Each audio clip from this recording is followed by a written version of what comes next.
Good morning, everyone. My name is Pam Traylor, and I'm here with Jennifer Albright, and we are here to present the training of preschool positive behavior intervention and supports. Our agenda today is to cover these areas. What is PBIS? Then we will discuss what is a multi-tiered system of supports. We will talk about nurturing and responsive relationships and high-quality supportive environments. This includes schedules and routines, classroom design, promoting engagement, transitions, and expectations and rules. What is positive behavior interventions and supports, or PBIS? PBIS is an implementation framework for maximizing the selection and use of evidence-based prevention and intervention practices along a multi-tiered continuum that supports the academic, social, emotionally, and behavioral supports of all students. There are 4 implementation elements considered in decisions. The first is data. What information is needed to improve decision-making? The second is outcomes. What students need to do for academic and behavioral success? The third is practices. What do students experience to support the learning and improvement of their academic and behavioral success, such as teaching, prompting, and recognizing behaviors? The fourth element is systems. What do educators experience to support their use of evidence-based academic and behavioral practices? This includes school leadership teams, data-based decision-making, and continuous professional development and coaching. MTSS is a multiple-tiered system of supports. The multi-tiered continuum is comprised of carefully selected evidence-based practices at 3 different levels of support intensity. There are specific practices that are matched both to the level of support need and the local cultural context. This graphic shows you the various levels of support. The bottom is the universal support, which should meet the needs of about 80% of children. These are the school-wide interventions that we use for all learners. The second level is to satisfy the needs of about 15% of the children, and that is specialized interventions for learners who are at risk for academic or social failure due to some behavioral challenges. The top part is those intensive supports that will probably be needed by about 5% of children. And those are individualized interventions for students with those intense and chronic behavior challenges. This is the model that we use for the preschoolers, where we talk about the effective workforce or the systems and policies that would promote and sustain the use of evidence-based practices. We use these services to build social competence and prevent challenging behaviors in young children. During this training, we will be talking about the nurturing and responsive relationships and high quality supports environments sections. The goal of the pyramid is to promote children's success by creating an environment where every child feels good about coming to school, designing an environment that promotes child engagement, focusing on teaching children what to do, teaching expectations and routines, and then teaching skills that children can use in place of those challenging behaviors. Tier 1, that bottom level of the pyramid, is the universal supports. It's just as important to teach children the correct behavior and expectations as it is to teach them the academics, such as how to count to 30. You may have heard the saying that if a child doesn't know how to read, we teach them. If a child doesn't know how to swim, we teach them. If a child doesn't know how to multiply, we teach. If a child doesn't know how to drive, we teach. But if a child doesn't know how to behave, do we teach them? Do we punish them? Why is it so difficult to finish the last sentence as automatically as we do the others?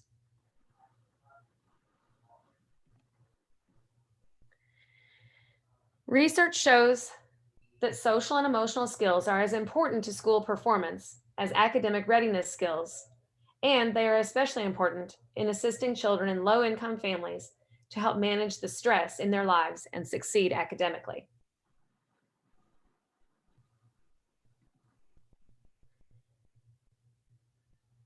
Social emotional skills that we teach as children carry over into adulthood.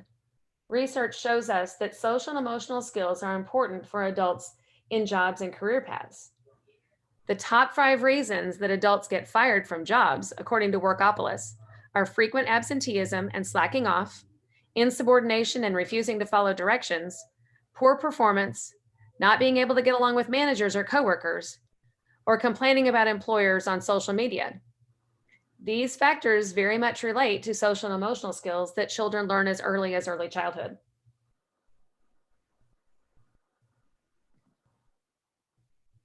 An effective workforce, you need to have a collaborative team in your classroom or at your site. We are team players with the same goal.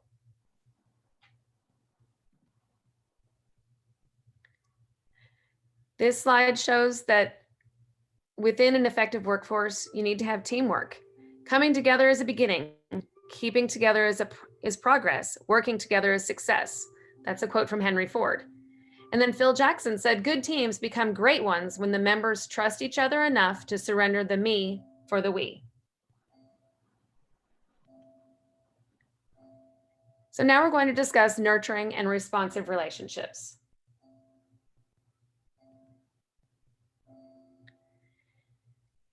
You can see in this slide that there are children working with people who care about them.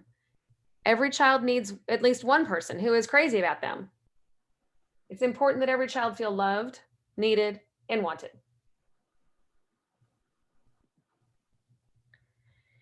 You can think about working in your classroom like filling a piggy bank. You need to provide nurturing and responsive relationships for your students. Maintain that positive to negative, 5 positives for every 1 negative ratio. Give children attention when they are engaged in the appropriate behaviors. And that's true, Jennifer, as well. Sometimes we go into classrooms, and I'm sure you have seen this as well, is that we see the teachers pointing out the things that they're doing wrong, but not always pointing out the things that they are doing right. Exactly. Even with our own interactions, we want to hear what we're doing well way more than what we hear about doing things incorrectly. Right.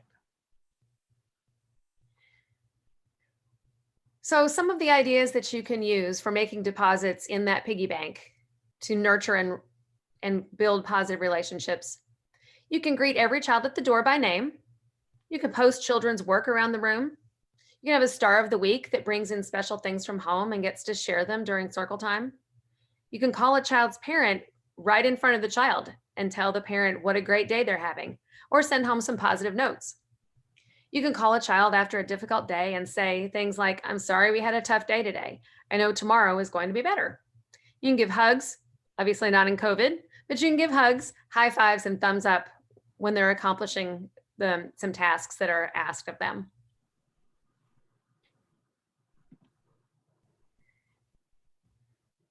Some other things to keep in mind are acknowledging the child's communication, whether it's verbal or nonverbal, greeting your children by name, engaging in one-on-one interactions down at the child's level, using pleasant, calm voices and simple language, provide warm and responsive physical contact, follow the child's lead and interest during play, listen to children and encourage them to listen to others, and acknowledge a child's accomplishments and efforts.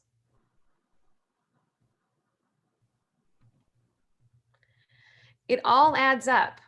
You want to make sure you're making deposits in ways like active listening, appropriate wait time, observing what the children are doing, mirroring their actions back, encouraging self-talk, using parallel talk, using reflection and expansion, and then modeling. When you make those deposits, then you have some room to do some of the things that we have to do when we correct children. And so we make withdrawals every time we say things like no, don't, stop, make demands or give directions. using a loud voice, or making intimidating requests.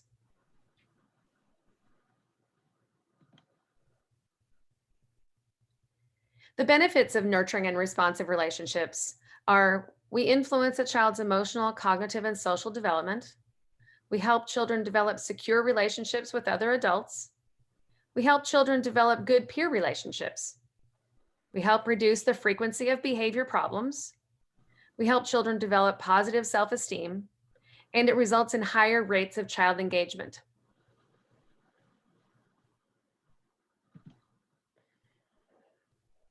So in doing this training, we came across a Dr. Lee, and he is a senior lecturer at Harvard Graduate School of Education for Early Childhood. And his research and practices focus on understanding and supporting the work of helpers, those who serve children and families on the front lines of education and social services.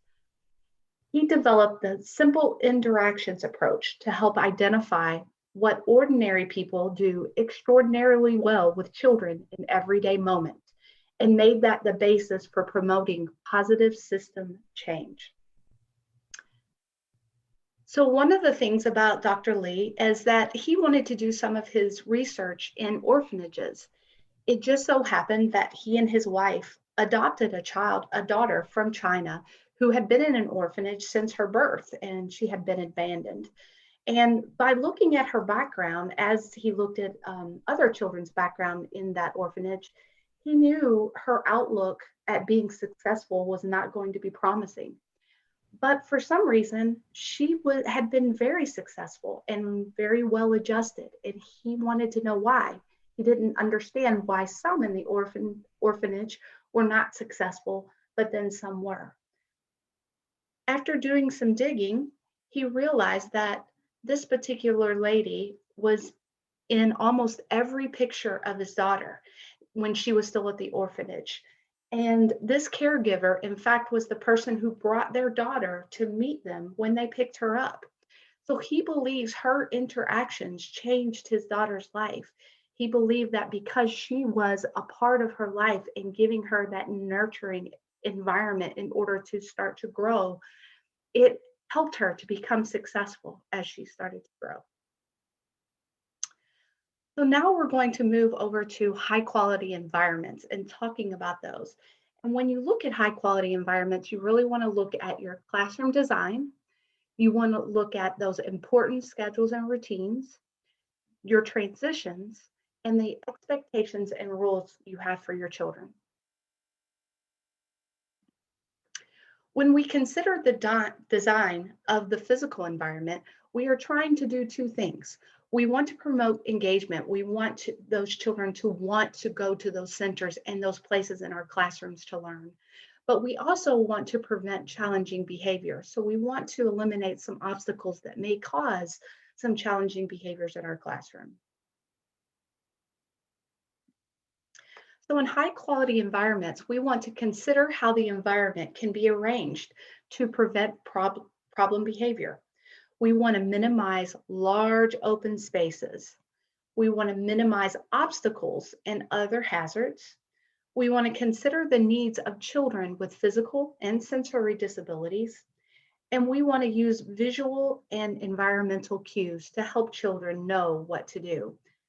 Now, looking at this picture, we know that not all of our classrooms are this big and be able to have the room that they have, but you can see how they have placed the furniture in order to help children with physical disabilities, but also to minimize those obstacles and hazards that children may have. So you have children that are playing at tables, doing some work at tables. They're also on the floor. They're also spread out and able to work together or work individually. So in your high quality environment, when we're looking at classroom design of learning centers, we want to look at clear boundaries that you can definitely see the difference between one center and another. We do not want those to run together. We want to see the visibility, be able to see the kids at all times. Your visual prompts when centers are not an option. So what do you have if it's not an option? What do you have in place to let children know? The adequate number of centers, the size and the location of the centers, the number of children that can be in the centers, the organization of the materials, and the preparation of centers. And as you can probably see, as we are going through this training, a lot of this ties into ECHRS and what you have been talked to about and coached with the ECHRS. It's important on those organization of materials, having those labeled, pictures, words, so that all kids have the ability to get what they need and know exactly where to put it back. Also, in your learning centers, you want to create meaningful and engaging learning centers that are relevant to children's needs, interests, and their lives, that are highly engaging and interesting, that there's a variety of materials in each center, and that they are changed and rotated on a regular basis. It's that last one is really important, to change and rotate those materials. We want to make sure we're giving the children the opportunities to learn with multiple materials and not just one over the course of the year. So we want to make sure we are changing things out often to give those children that light to be able to come over and say, oh, what is this? What am I looking at now? What am I going to learn in this center, to get them engaged and interested in the new materials in that center. In our learning centers, a lot of times as coaches, we stand in the center of the room and we say, is there a clear entry to each center? Is each center inviting? Would I want to go there? Are there enough materials in there? Are there enough materials? Is there a system in place for entering and exiting the centers? Are centers and material shelves labeled? Is there a rotation of materials? Are materials highly engaging? And are the materials relevant to students' needs, interests, and lives? So when you're developing your learning centers, it's really important to kind of do that, to stand in the middle of the room and really look around and see how inviting that you feel those centers are, by looking at the materials that you have, by looking how you would enter or exit. And are the materials engaging? And do you feel like that they would be relevant to what the children would want to do? Schedules and routines. This is so important, the schedules. So you want to make sure that you are sticking to a schedule. You're sticking to a routine. It should be predictable for the children every single day. Obviously, we're going to have those times when things happen, and we want to make sure we're letting these kids know. So for instance, we're going to have a fire drill today. We want to make sure we're letting those kids know that that's happening when we are told ahead of time, so that we can prepare them. But having those schedules and routines are so important for predictability for children. We want to teach the children the schedule, and that's why it's so good to have the visuals. We want to establish a routine and follow it consistently. We want to teach the children the expectations of each routine. When changes are necessary, we want to prepare children ahead of time, like those fire drills that we know about ahead of time. And we want to provide children who have difficulty with following the schedule with individualized support. So that might be where you have an individualized schedule for a child for them to look at. So here are some schedules and routines, some copies of some. The first one shows just a visual schedule, but if you look at the third one, it shows the visual schedule, but using photographs. So it's using the children that are in the room. You have an individual schedule in the middle, and that's for those children who might need a little bit more support. We have those first then boards for our children who may need support. And then also it's raining outside, so our schedule is going to change and we're not going to be able to go outside. We want to make sure we're letting our kids know that ahead of time and putting something on our schedule so that they understand the change and what to expect. Make sure that you are using visuals for your students, for all students. You have a schedule in your classroom that you're supposed to be following each day. Yes, those schedules are so important for children, and they need that predictability and they need that routine to be successful. So now we're going to talk about transitions. So we want to minimize the number of transitions that children have during the day. Those tend to be the times when most behaviors happen are during transitions. We want to minimize the length of time children spend waiting with nothing to do. We have we are fortunate in our classrooms that most classrooms have two assistants. So there shouldn't be any time where children don't have anything to do. That's when your assistants or the teacher or whomever is making sure that things are happening, that the children are being engaged if something else is going on in the room. Prepare children for transitions by providing a warning, letting them know that we're getting ready to leave to go take our picture today. So giving them those time to prepare for that, and letting them know ahead of time. We want to structure the transition so that children have something to do while they wait. So that's where your songs, your finger plays, the cards that you have received, those visuals, that we can do some of those things during transitions, because that can be teachable moments as well. And teach children the expectations related to the transitions. So what you expect of them when they are transitioning. And then we want to provide individualized supports and cues for those children who really need those. And that's where Jennifer was saying definitely using those visual schedules are so important for those children.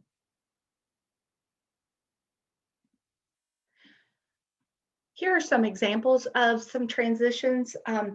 The one where they're sitting at the carpet, they have their picture and their name. And so those are ones that they can use those in order to go to centers. They can change the seating and where they are on the carpet. I really want to focus on the middle one because I've seen this so many times in classrooms. So when you have a center that is very popular and you have a lot of children who want to go to that center, but you have limited that center to a certain amount, such as 4. What do you do, or what system do you have in place for children to be able to go to that center? So here we have a turn taking schedule. We have one where they can actually write their name. And so it's practicing name writing as well. Whenever they are waiting their turn, you can set a timer. We have the visual clock as well so that they can know when it gets to the 12, that's when you can go to that center. So we want to make sure that we have some sort of system in place for those centers that a lot of children want to go to. And the last one, we have those visual cues paired with the auditory cues, so with the bell, and then the individualized glove with child preference. So you can use those with kids as well. So our expectations and rules, we want to make sure that you have children's attention before you give directions. And I know that that is hard to have all 20 of them and get all of their attention at the same time, but you want to make sure that they're able to hear you and understand what you're saying. You want to minimize the number of directions given to children, because even as adults, we struggle with multiple directions at a time. So even as a child, that's even harder. So we want to make sure we're minimizing the number of directions. We want to individualize the way directions are given if needed, and we want to make our directions clear. You want to give directions that are positive. Give children the opportunity to respond to the directions, ask questions if they don't understand. When appropriate, give the child choices and options for following directions. And that's where your first then boards can come into play there. And follow through with positive acknowledgement of children's behavior.